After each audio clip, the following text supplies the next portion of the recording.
Halte 40. Qui est le meilleur entre les anges et l'élite des hommes? Il a dit qu'il soit exalté et un témoin témoignable. Sourate 46, verset 10. Un de nos compagnons a demandé qui, des anges ou de l'élite des hommes, était le meilleur. Il mentionna à cet égard les différences des points de vue des exotéristes et des ésotéristes, et ce que l'on peut retenir de chaque argument, dans la mesure où ce dernier échappe à la contradiction et n'est pas aléatoire. Il s'étonnait des divergences des ésotéristes sur la question, dans la mesure où ceux-ci sont des contemplatifs doués de dévoilement direct. Ainsi, le Cheikh al-Akbar Ibn Arabi dit-il que l'ange est meilleur, alors que le Cheikh Abdelkarim al-Jilli considère l'élite spirituelle des hommes comme supérieure. J'ai répondu à ce compagnon qu'il n'y a rien d'étonnant à ce qu'il y ait des différences chez les connaissants sur un sujet qui ne concerne pas la connaissance d'Allah et son unité. Vois l'histoire de Moïse et El-Khidr selon leur statut spécifique, sur eux la paix. Moïse, Moussa, déclara « Tu as fait une chose insupportable » dans la sourate 18, verset 74. Et aussi, tu as fait une chose grave, toujours dans la même sourate, verset 71.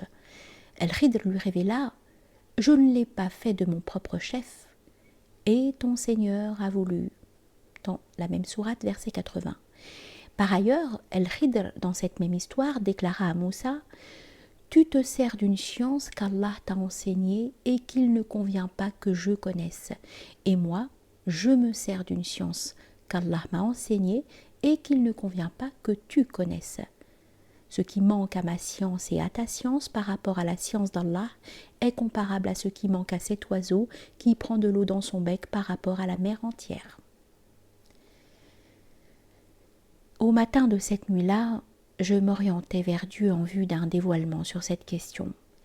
Dieu me ravit à ce monde et à moi-même et projeta sur moi sa parole. Et un témoin des fils d'Israël témoigna contre son semblable, puis il crut alors que vous êtes considérés comme grands. Sourate 46, verset 10.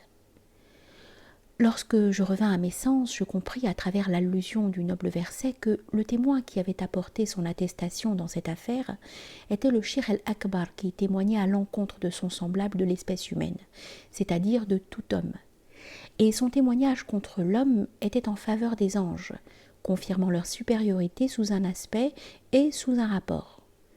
Puis il crut, s'applique au Cheikh al-Akbar qui crut à ce que Dieu lui avait fait contempler, confirmant la supériorité des anges sous un certain rapport et sous un aspect. Ceux qui se sont considérés comme grands renvoient à ceux qui professent que l'élite des hommes est supérieure aux anges de manière absolue. Je ne pense pas d'ailleurs que le Cheikh al-Jilli ait affirmé que l'élite des hommes avait une supériorité absolue sur l'ange. Celui-ci, en effet, a une excellence dans la mesure où il joue le rôle d'intermédiaire entre Dieu et l'élite des hommes pour transmettre la révélation et l'inspiration. Bien que l'élite des hommes puisse recevoir cette inspiration directement par la face propre, sans l'intermédiaire angélique, quoique l'inspiration suprême passe par l'intermédiaire de l'ange. Cependant, les parfaits de l'élite des hommes ont une excellence par leur réalisation de la synthèse universelle, support de manifestation de tous les noms divins dans la fonction califale, alors que l'ange n'a pas cette synthèse.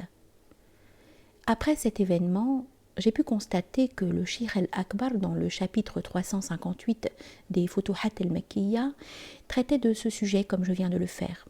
De plus, il dit dans son ouvrage « Ce qui est sujet à caution », que le dévoilement qui induirait qu'il y a supériorité absolue de l'homme sur les anges ou supériorité absolue des anges sur l'homme est sujet à caution.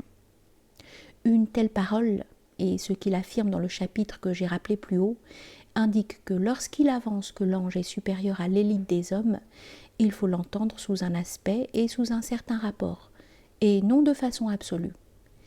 Et louange à Allah qui établit la concorde.